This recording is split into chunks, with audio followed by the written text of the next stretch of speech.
यहाँ पे पहला सवाल देखते हैं। पहले इसके लिए कुछ बेसिक से चीज़ें जान लेते हैं। यहाँ पर दिया गया है निम्नलिखित में से कौन सा समीकरण y अक्ष के समानांतर एक रेखा का प्रतिनिधित्व करता है। y अक्ष के समांतर यानी y एक्सिस के पैरेलल एक रेखा है, एक लाइन है, तो उसका समीकरण क्या होगा। तो अगर दोस्तों यहाँ पर एक लाइन हमारा अगर y एक्सिस के पैरेलल है, पहले हम दोनों चीज़ें बता देते हैं ना। अगर कोई लाइन x एक्सिस के पैरेलल है, किसके पैरेलल है, यहाँ पर x एक्सिस के पैरेलल है, पैरेलल टू x एक्सिस, ये पैरेलल का साइन है ना। अगर वो लाइन x एक्सिस के पैरेलल है तो उसका जो इक्वेशन होगा उसमें आपका y जो है x जो है वो 0 हो जाएगा, है ना। इसमें क्या होगा, x जो है वो 0 के बराबर हो जाएगा। मतलब यहाँ पर ये है कि उस इक्वेशन में जो x एक्सिस के पैरेलल होगा उसमें x आपको दिखेगा ही नहीं, ठीक है। सिर्फ और सिर्फ क्या दिखेगा, y दिखेगा। मतलब हम ये कह सकते हैं कि y की वैल्यू कुछ ना कुछ वहाँ पर होगी। मान लीजिए कि k होगा, ठीक है, एक कांस्टेंट आएगा। क्लियर हो गया ये बात। और अगर हमारा line parallel to y axis है, अगर y एक्सिस के पैरेलल है तो इस कंडीशन में हमारा y वाला जो वैल्यू है, y की वैल्यू वो 0 होगी। मतलब x का वैल्यू यहाँ पर कुछ ना कुछ दिखेगा, हमको सिर्फ और सिर्फ x दिखेगी, ठीक है। समझ में आ गई बात। तो ये दोनों को नोट करके रख लीजिए। अगर पैरेलल टू x एक्सिस है तो x उसमें 0 होगा, मतलब उसमें x दिखेगा ही नहीं, सिर्फ y ही y दिखेगा, है ना। और अगर पैरेलल टू y एक्सिस है तो उसमें आपको y नहीं दिखेगी, है ना, y 0 रहेगा, मतलब x होगा। तो अब डायरेक्टली क्या आप देखकर बता सकते हैं कि कौन सा y एक्सिस के पैरेलल होगा। y एक्सिस के पैरेलल उसमें y होगा ही नहीं, सीधा सा अर्थ ये है। तो किसमें y दिख रहा है आपको, इसमें y दिख रहा है, इसमें y दिख रहा है, इसमें y दिख रहा है, लेकिन इसमें y नहीं दिख रहा है। तो इसमें y जब नहीं दिख रहा है तो सिर्फ x है और यही आपका आंसर हो जाएगा। मतलब y एक्सिस के पैरेलल जो है यही वाला इक्वेशन होगा। ऑप्शन नंबर बी इसका राइट आंसर होगा, बाकी सारे के सारे नहीं होंगे। तो ये बात अच्छे से आप लोगों को समझ में आ गई होगी, सिर्फ देखकर इसका आंसर बताना था और कुछ नहीं, ठीक है। आगे चलते हैं प्रश्न नंबर 22 पे। अब यहाँ पर जो आपको बताने वाले हैं दोस्तों, बहुत ध्यान से इसको देखिएगा, बहुत ध्यान से सुनिएगा, समझिएगा, है ना। अगर हमारे पास दो बिंदु हैं, कोई भी दो बिंदु हैं, यहाँ पर एक बिंदु है, एक पॉइंट यहाँ पर है, तो यहाँ पर इसके जो निर्देशांक है वो मान लीजिए x1 और y1 है, ठीक है। इसके निर्देशांक क्या है, x1 और y1 है। और इसके जो कोऑर्डिनेट हैं वो हैं आपके x2 और यहाँ पर y2, ठीक है। दोनों पॉइंट्स के हमने कोऑर्डिनेट लिख दिए। अब इन दोनों बिंदुओं से होकर गुजरने वाली जो रेखा होगी उसका समीकरण क्या होगा, माने कि उस लाइन का इक्वेशन क्या होगा। अब वो लाइन कौन सी होगी, अगर हम लाइन यहाँ से ऐसे बनाएं, लाइन बना देते हैं, है ना।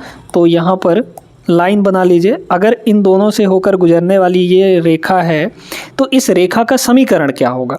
तो समीकरण निकालने का बहुत आसान सा फॉर्मूला है, और फॉर्मूला यहाँ पर ये है कि भाई यहाँ पर हो जाता है y माइनस y1, ठीक है। y minus y1 equal to यहाँ पर y2 माइनस y1 और divide by x2 minus x1, है ना, x2 माइनस x1 और मल्टीप्लाई में यहाँ पर हो जाएगा x माइनस x1, ठीक है। ये होता है फॉर्मूला। ये फॉर्मूला काहे का है, ये फॉर्मूला है दो बिंदुओं से होकर गुजरने वाली रेखा का समीकरण है ये। अब इसमें ये वाला जो पार्ट है y2 minus y1 upon x2 minus x1 जो है ये आपका कहलाता है स्लोप, यानी कि ढाल, है ना, स्लोप। तो यहाँ पर स्लोप का अगर इक्वेशन पूछा जाए, स्लोप अगर पूछा जाए कि कितना होगा स्लोप, यानी ढलान कितना होगा, तो स्लोप होगा यहाँ पर formula y2 minus y1 divide by x2 minus x1, x2 minus यहाँ पर x1 हो जाएगा। ये आपका स्लोप है, ठीक है। और ये जो स्लोप होता है इसको हम लोग m से भी डिनोट करते हैं, और यही स्लोप आपका tan थीटा के बराबर भी होता है। अच्छा, ये थीटा जो होता है ये क्या होता है, ये थीटा जो होता है इस रेखा द्वारा x एक्सिस के साथ बनाया गया कोण। जैसे मान लीजिए ये x एक्सिस है और हमारा जो ये x एक्सिस, ये y एक्सिस हो गया। तो मान लीजिए कि हमारा जो लाइन है वो कुछ इस तरीके से जा रहा है, तो ये जो x एक्सिस के साथ एंगल बना रहा है वही थीटा यहाँ पर है, ठीक है। तो ढलान का मतलब क्या हुआ, सीधे सीधे यही थीटा हुई हुआ ना, तो ये होता है। तो स्लोप का मतलब समझ गए है ना। यहाँ पर आपको रेखा की ढलान का कोण आपको निकालना है, कोण, ठीक है। दो बिंदुएं आपको दी गई हैं, तो सीधे सीधे आप जानते हैं कि स्लोप का जो फॉर्मूला होता है यही होता है ना। बस स्लोप का फॉर्मूला लगा दीजिए। तो देखिए स्लोप का फॉर्मूला यानी स्लोप यानी tan थीटा, तो tan थीटा इक्वल टू कितना हो जाएगा बताइए। ये y2 है, ये आपका y1 है, तो 5 माइनस 4 यानी कि यहाँ पर 1 हो जाएगा, ठीक है, divide by 5 minus 4 y2 minus y1 upon x2 minus x1 यानी कि 4 माइनस 3, तो 4 माइनस 3 नीचे भी यहाँ पर 1 हो गया, तो 1/1 कितना आएगा, 1 ही आएगा। अब tan थीटा की वैल्यू 1 है, मतलब थीटा हमारा कितना होगा, tan कितने डिग्री के लिए वैल्यू 1 आती है बताइए, tan 45 पर 1 आता है, मतलब इस थीटा की वैल्यू यहाँ पर 45 डिग्री होनी चाहिए, ठीक है। तो ढलान का कोण कितना होगा, 45 degree, option number A correct answer हो जाएगा, ठीक है। तो ये है हमारा रेखा का इक्वेशन यानी लाइन का इक्वेशन समीकरण है। उसमें जो ये वाला पार्ट है ये स्लोप कहलाता है यानी ढलान कहलाता है। ढलान को हम लोग m से भी डिनोट करते हैं, tan थीटा से भी डिनोट करते हैं। एक इसका जो इक्वेशन है और होता है, ये होता है लाइन का इक्वेशन है ना, mx प्लस यहाँ पर c, और ये जो m है यही आपका ढलान बताता है यानी कि स्लोप बताता है, और हिंदी में उसको प्रवणता भी बोलते हैं। समझ में आ गई बात, ये आप लोग 10th में बहुत अच्छे तरीके से पढ़े भी होंगे, ठीक है। आगे बढ़ते हैं अगले प्रश्न पर। देखिएगा इसमें क्या पूछा गया है, रैखिक समीकरण ये आपको दिया गया है कि ग्राफ और x अक्ष के बीच कोण कितना होगा। अच्छा, x अक्ष के साथ कोई रेखा अगर कोण बनाती है तो उसी को तो हम लोग प्रवणता का कोण बोलते हैं यानी कि ढलान का कोण बोलते हैं, मतलब सीधे सीधे हमको यहाँ पर थीटा निकालना है। तो देखिए हमारा जो स्टैंडर्ड इक्वेशन है एक लाइन का, वो अभी अभी हमने आपको बताया कि y इक्वल टू कितना होता है, mx प्लस यहाँ पर c हो जाता है, इतना ही ना होता है एक लाइन का इक्वेशन। तो इस वाले इक्वेशन को इसी फॉर्म में चेंज कर लीजिए। हमारे पास जो गिवन है वो है 35x और माइनस यहाँ पर 35 बाई और प्लस का 15 है ना, इक्वल टू यहाँ पर 0 हो जाएगा। तो y को अकेला रखिए, y को हमको अकेला रखना है, ठीक है। तो y को हम उधर ले जाते हैं तो ये पॉजिटिव बन जाएगा, मतलब हमारे पास प्लस का यहाँ पर 35 बाई हो गया और इक्वल टू यहाँ पे बचा आपका 35x और प्लस का यहाँ पर 15 हो जाएगा, ठीक है। अब 35 से हर जगह डिवाइड कर दीजिए, है ना। 35 से जैसे ही हम लोग डिवाइड करेंगे यहाँ पर तो ये अकेला y हो जाएगा, ठीक है। और इक्वल टू इधर क्या बचेगा, सब जगह 35 से डिवाइड करेंगे तो यहाँ 35 से डिवाइड करेंगे तो हो जाएगा x, अब प्लस यहाँ 35 से डिवाइड करेंगे तो 15/35 यानी कि 3/7 आ जाएगा, है ना भाई, 5 से काट देंगे उसको, ये हो गया।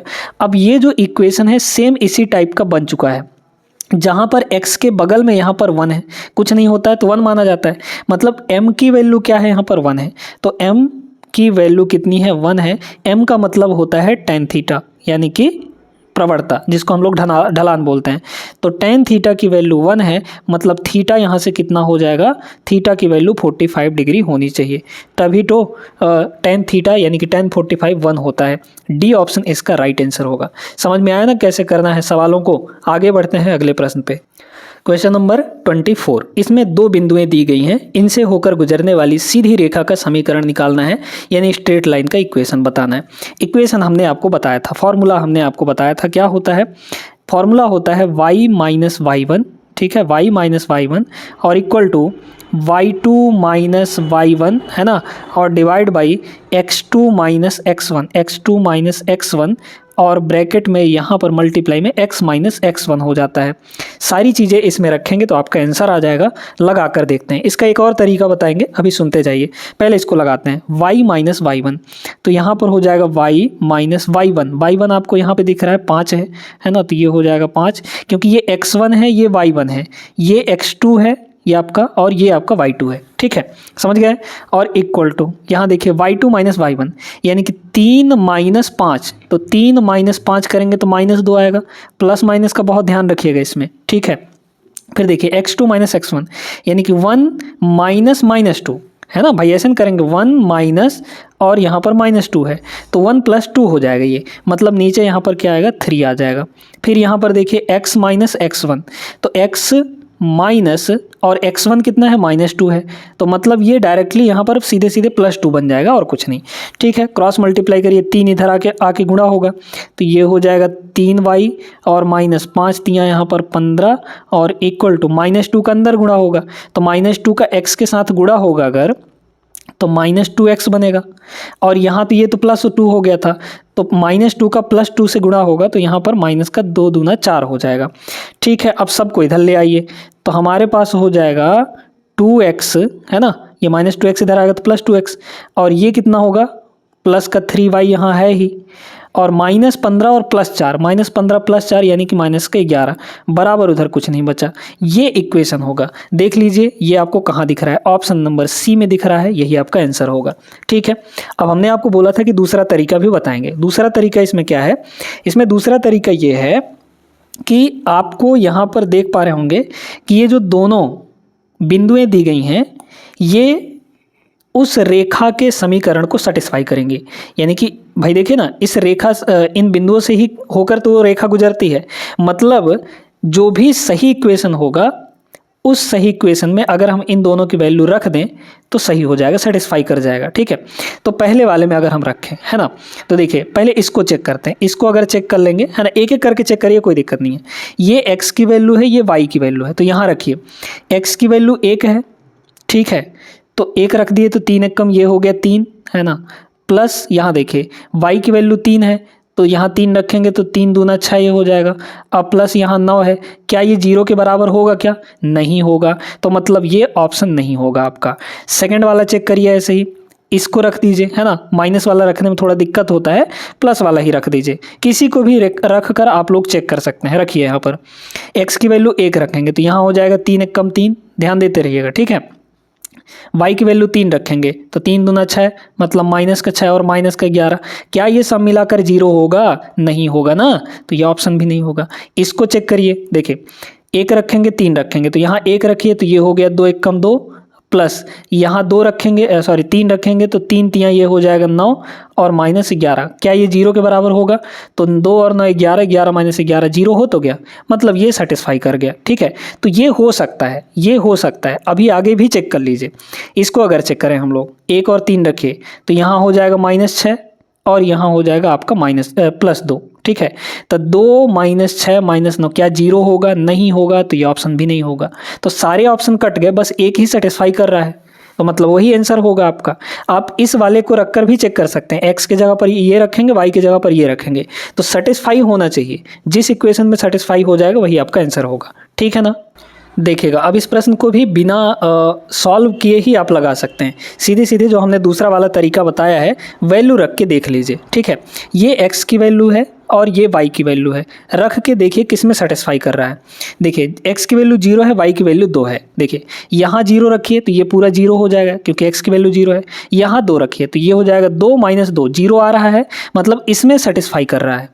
ठीक है, आगे भी चेक कर लीजिए। देखिए यहाँ 0 रखेंगे तो ये हो जाएगा 0, यहाँ 2 रखेंगे तो 2 + 2 यानी कि इधर हो गया 4 और इधर 0 है, तो गलत बात है ना, ये सेटिस्फाई नहीं कर रहा है, तो ये आंसर नहीं होगा। इसमें देखिए ऐसे ही ये तो 0 होगा क्योंकि x की वैल्यू 0 है। यहाँ 2 रखिए तो 3 दूना 6, 3 9, 9 = 0 हो सकता है? क्या नहीं हो सकता, तो ये भी ऑप्शन नहीं होगा।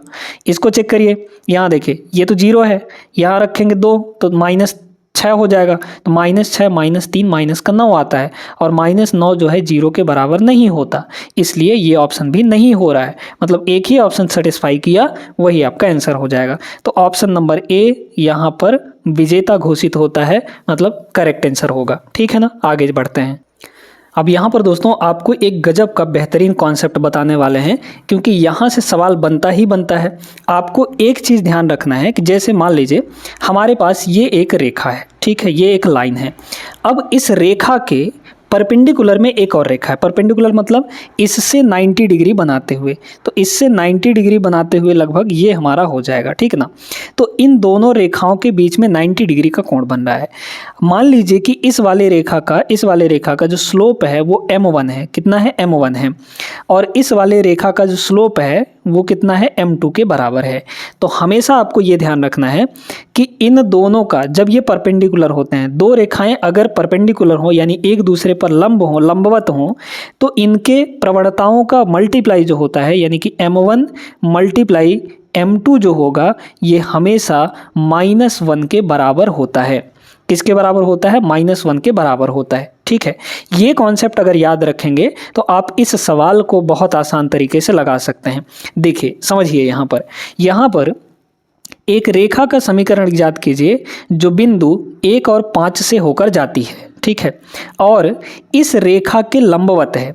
मतलब हमको एक इक्वेशन दिया गया है, क्या दिया गया है? x minus Y equal to यहाँ पर 5 के बराबर दिया गया है। अच्छा, एक चीज़ पिछले प्रश्न में हमने आपको नहीं बताया था, थोड़ा सा समझ लीजिए कि अगर आपको इक्वेशन दिया है, लाइन का लीनियर इक्वेशन दिया है ax plus V by plus यहाँ पे c इक्वल टू 0 अगर दिया है तो इसका जो स्लोप होगा यानी ढलान यानी कि m की जो वैल्यू होगी इसके लिए वो डायरेक्टली आप निकाल सकते हैं। कैसे?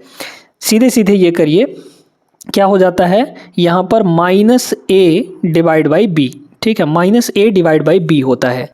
समझ में आ गया ना? तो अब यहाँ पर इस इक्वेशन का अगर हम ये निकालना चाहें कि भाई इसका क्या स्लोप कितना होगा इस वाले का। ठीक है, तो मान लीजिए कि इसका जो स्लोप है वो m1 है। कितना है? m1 है। और इसका स्लोप कैसे निकलेगा?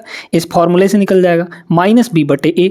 तो -a/b। तो a की वैल्यू यहाँ पर कितनी है? 1 है और b की वैल्यू -1 है। तो a की वैल्यू रखिए 1 है ना, तो माइनस तो ये इक्वेशन मतलब फॉर्मूले में ही है और a की वैल्यू कितनी है? 1 है और डिवाइड बाई यहाँ पर b की वैल्यू कितनी है? -1 है, क्योंकि बाई के बगल में -1 है तो यहाँ पर हो जाएगा -1। सॉरी, यहाँ पर भी -1 होगा, है ना। यहाँ पर कितना हो जाएगा? -1। तो -1/1 कितना आ गया? 1 आ गया। मतलब हमारे पास जो ये रेखा दिया गया है उसका इक्वेशन उसका स्लोप कितना आया? 1 आया। ठीक है, अब हमको इसके परपेंडिकुलर वाली रेखा का स्लोप निकाल लेना है। ठीक है, यानी m2 की वैल्यू निकाल लेनी है। ये जो m1 आया है ये अभी इस रेखा का स्लोप आया है, हमको इस रेखा का इक्वेशन चाहिए। तो जब इस रेखा का इक्वेशन चाहिए तो हम m2 निकाल लेंगे। तो m2 कितना हो जाएगा बताइए? तो m2 हो जाएगा सीधे सीधे -1 डिवाइड बाई m1। तो -1 डिवाइड बाई m1 है ना, यही ना होगा भाई। यहाँ से देख लीजिए आप, है ना। m2 इक्वल टू -m1 नीचे चला जाएगा इसके।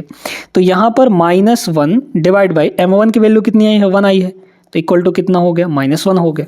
तो इतनी बात आपको समझ में आ गई होगी कि हमारा जो परपेंडिकुलर वाला रेखा होगा उसका स्लोप -1 होगा। ये बात सभी को अच्छे से क्लियर हो गया होगा। अब आ जाइए यहाँ पर हम लोग इक्वेशन निकालते हैं। ठीक है, तो हमने आपको बताया था कि इक्वेशन क्या होता है? y equal to mx plus c, है ना। जिसका इक्वेशन चाहिए उसका प्रवणता लिखिए, x लिखिए, y लिखिए और c लिखिए। अब c यहाँ पे कांस्टेंट है, उसकी वैल्यू निकालनी पड़ेगी। तो देखिए y इक्वल टू यहाँ पे m की वैल्यू कितनी है? -1 आई है भाई। जिसका इक्वेशन निकाल रहे हैं उसी का ना m लिखेंगे, -1। इसी का तो इक्वेशन निकाल रहे हैं तो -1 इंटू x और प्लस यहाँ पे c। अब c की वैल्यू कैसे निकलेगी? तो c की वैल्यू कैसे निकलेगी देखिएगा, किससे होकर गुजर रही है? 1 और 5 से। 1 और 5 से होकर गुजर रही है ना, 1 और 5 से होकर गुजर रही है। तो यहाँ x की वैल्यू 1 रख दीजिए, y की वैल्यू 5 रख दीजिए, क्योंकि इसको सेटिस्फाई करेगा ये। तो x की वैल्यू 1 रखिए तो यहाँ हो जाएगा -1, y की वैल्यू 5 तो यहाँ हो जाएगा 5 इक्वल टू, यहाँ 1 रखेंगे तो 1 × 1 मतलब -1 प्लस c। तो यहाँ से जो c की वैल्यू आ गई -1 इधर आएगा मतलब 6 आ गया। तो जब 6 आ गया तो सीधे सीधे यहाँ पे रख दीजिए, y इक्वल टू हो जाएगा -x प्लस आपका 6। इसको थोड़ा सा और हम लोग सिंप्लीफाई करेंगे तो x आपका इधर आ जाएगा मतलब पॉजिटिव हो जाएगा। तो x plus Y equal to 6 हो जाएगा। तो ये आपका इक्वेशन बनेगा। समझ में आया कि नहीं? अच्छे से option number B is the right answer. एक बार फिर से समझ लीजिए क्या करना है। जो गिवन इक्वेशन है उसका निकाल लीजिए स्लोप। उसका स्लोप निकालने के बाद आप m2 निकाल लीजिए। m2 कैसे निकालेंगे? इस तरीके से। अब m2 जब निकल जाए तो इस इक्वेशन में रख देना है। ठीक है, इस इक्वेशन में रखने के बाद सारी वैल्यू आपको c निकालना है। c कैसे मिलेगा? जिस पॉइंट से होकर गुजर रही है वही वैल्यू रखेंगे तो c निकल जाएगा। बस c को इस वाले में पुट कर दीजिए, c की जगह पर जो वैल्यू आएगी उसकी वो रख दीजिएगा तो आपका सीधे सीधे आंसर आ जाएगा। और यहाँ पर बेसिक तो आप लोग समझ गए। अब दूसरा तरीका क्या है सुनिएगा, बाई ऑप्शन कैसे लगा सकते हैं इसको। बाई ऑप्शन लगाने का तरीका बहुत आसान है, समझते जाइए, ठीक है। ये आप लोगों ने नोट कर लिया होगा। बाई ऑप्शन क्या होगा कि भाई जिस बिंदु से होकर गुजर रही है वो बिंदु उस इक्वेशन को सेटिस्फाई करेगा, है ना। तो सेटिस्फाई अगर करेगा तो x की वैल्यू यहाँ पर 1 और y की वैल्यू 5 रख दीजिए। देख लीजिए कौन सा इक्वेशन सेटिस्फाई कर रहा है। x की वैल्यू 1, y की वैल्यू 5 यहाँ रखिए। तो यहाँ हो जाएगा 5 माइनस y की वैल्यू कितनी है, 1 है, तो 5 माइनस 1 4 आ गया, ये भी सेटिस्फाई कर गए। तो इससे आपका नहीं काम चल पाएगा, है ना। तो ये वाला तरीका मत लगाइए। हाँ, अगर ऐसा हो कि यहाँ पे एक ही इक्वेशन ऐसा हो जिसको ये सेटिस्फाई कर रहा हो तो फिर वहाँ पे काम बन सकता है, अदरवाइज नहीं बनेगा आपका, ठीक है। जैसे यहाँ पे 2 इक्वेशन सेटिस्फाई कर जाएंगे तो नहीं बन पाएगा आपका। क्लियर है, तो ऐसे मत लगाइएगा, यही वाला तरीका ठीक है, ये लगाइए अच्छे से। देखिएगा बहुत बढ़िया सवाल, ठीक है। यहाँ पर बोला जा रहा है कि 2 3 से होकर गुजरने वाली रेखा और -5 6 और -6 5 इनको जोड़ने वाली रेखा के लंबवत है, उसका समीकरण निकालना है, ठीक है। तो 2 बिंदुओं से होकर गुजरने वाली जो रेखा है, मतलब हमारे पास 2 बिंदु है, कौन कौन सी है, -5 6 और यहाँ पर दूसरे बिंदु है -6 और 5, ठीक है। इससे होकर गुजरने वाली रेखा के लंबवत है वो रेखा, उसका समीकरण हमको चाहिए जो लंबवत है इनके, है ना। अब अगर इनको मिलाने वाली रेखा है तो उसकी कुछ ना कुछ प्रवणता होगी और इसका प्रवणता हम लोग निकाल सकते हैं, यानी कि m1 हम लोग निकाल सकते हैं। तो m1 कितना आएगा बताइए, फॉर्मूला तो बताए थे ना आपको, y2 minus y1 upon x2 minus x1, यही तो होता है। तो y2 कितना है 5 माइनस y1 कितना है यहाँ पे 6 डिवाइड बाई x2 कितना है माइनस का 6 ये वाला, माइनस x1 कितना है -5 है यहाँ पर। तो देख लीजिए कितना आ जाएगा, ये ऊपर हो गया -1 डिवाइड बाई -6 + 5, ये +5 हो जाएगा ना। तो -6 + 5 यानी कि -1 होगा। तो इक्वल टू यहाँ पर सीधे सीधे 1 आ गया। m1 की वैल्यू 1 आ गई। तो m2 का वैल्यू कितना हो जाएगा जो इसके परपेंडिकुलर में होगा बताइए। m2 की value 1 upon m1, -1 upon m1, क्योंकि m1 m2 की वैल्यू -1 होती है। तो m1 रखिए 1 हो जाएगा और इक्वल टू यहाँ पे आ गया -1, ठीक है। अब इक्वेशन निकालिए। इक्वेशन क्या होता है, y इक्वल टू यहाँ पे हो जाएगा m2 × x + c रखिए। तो y इक्वल टू m2 की वैल्यू कितनी है -1 प्लस यहाँ पे इंटू यहाँ पे x, तो ये हो गया x और प्लस यहाँ पे c। अब c कैसे निकलेगा, किससे होकर गुजर रही है, तो 2 और 3 से होकर गुजर रही है ना। 2 और 3 से होकर गुजर रही है। तो x की वैल्यू 2 रख दीजिए, y की वैल्यू 3 रख दीजिए। तो यहाँ हो जाएगा 3 इक्वल टू यहाँ रखेंगे 2, तो -2 हो गया प्लस यहाँ पे c। तो c की वैल्यू यहाँ से डायरेक्टली कितनी आ गई, 3 और 2 5 हो गई। तो 5 इसमें रख दीजिए, है ना। तो ये हो जाएगा y इक्वल टू -x और प्लस का यहाँ पर 5, सबको इधर ले आइए। तो ये हो जाएगा -x का +x प्लस y और -5 इक्वल टू उधर हो गया 0। x + y -5, x + y -5 option number first इसका राइट आंसर होगा। समझ में आया ना कैसे करना है। तो इस टाइप के सवाल अब आपसे बन जाने चाहिए। ये सवाल बहुत बढ़िया है, ठीक है। इसका भी कॉन्सेप्ट हम आपको सिखाते हैं। इसमें बोला गया है कि मूल बिंदु और मूल बिंदु का निर्देशांक कितना होता है, 0 0 होता है ना, 0 0 होता है। मूल बिंदु से रेखा 4x + 3y + 6 = 0 की दूरी कितनी होगी।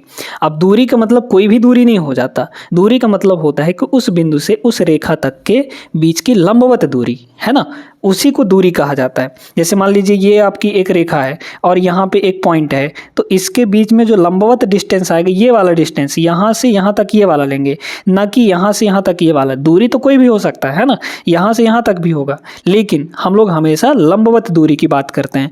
अगर दूरी सिर्फ पूछा है तो वहाँ पे लंबवत दूरी ही बोली जाएगी।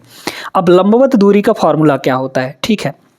जैसे मान लीजिए कि हमारे पास एक इक्वेशन दिया है ax प्लस लीनियर इक्वेशन है ax + by + c = यहाँ पर 0 है, ठीक है। अब इसकी दूरी पूछी जा रही है किसी बिंदु से और वो बिंदु है x1 y1, ठीक है। यहाँ पर वो जो बिंदु है वो कौन से बिंदु है, x1 है और यहाँ पर y1 है। इस बिंदु से इसकी दूरी बतानी है तो सीधे सीधे d का जो फॉर्मूला होगा वो होगा यहाँ पर a × x1, ठीक है, ax1 या फिर a × x1 लिख लीजिए, कोई दिक्कत नहीं है। ax1 + by1 और प्लस यहाँ पर सी, और इनका लेना है यहाँ पर मॉड। मॉड का मतलब क्या हुआ कि अगर ये वैल्यू नेगेटिव आती है तो मॉड इसको पॉजिटिव बना देगा, है ना। तो हमेशा पॉजिटिव वैल्यू डिवाइड बाई यहाँ पर अंडर रूट ए स्क्वायर प्लस बी स्क्वायर, मतलब एक्स का जो कोफिशिएंट होगा उसका स्क्वायर प्लस वाई का कोफिशिएंट जो होगा उसका स्क्वायर, मतलब यहाँ पे हो जाएगा ए स्क्वायर प्लस बी स्क्वायर। ठीक है, तो बस निकाल लीजिए। 0 0 से पूछा गया है, मतलब इसकी वैल्यू आपकी कितनी है, 0 0 है ना। तो x1 की वैल्यू भी 0, y1 की वैल्यू भी 0। तो बस यहाँ पे d की वैल्यू निकाल लीजिए, फॉर्मूला लगा के कितना हो जाएगा बताइए।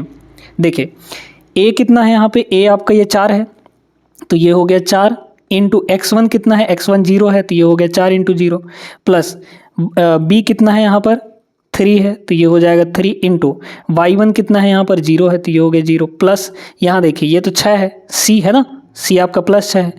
नीचे कितना होगा, ऊपर तो सीधे 6 आ जाएगा, नीचे कितना होगा अंडर रूट यहाँ पे 4 का स्क्वायर मतलब a का स्क्वायर, तो 4 का स्क्वायर 16 अब प्लस b यानी कि 3 का स्क्वायर 9 हो जाएगा, है ना। तो ऊपर आ गए ये दोनों तो 0, प्लस 6 है यहाँ पर तो सीधे ऊपर हो गया 6, और नीचे हो जाएगा 16 और 9 25, रूट 25 कितना होता है 5 के बराबर, यानी कि दूरी कितनी आ जाएगी 6/5। ऑप्शन नंबर सी इसका राइट आंसर होगा। ठीक है, अब इसमें भी वही डिस्टेंस ही निकालना है, तो अब तो आप लोग लगा लेंगे ना, कोई दिक्कत नहीं है इसमें। d इक्वल टू कितना हो जाएगा डिस्टेंस, है ना, इस बिंदु से इस रेखा की दूरी निकालनी है, कितनी हो जाएगी बताइए।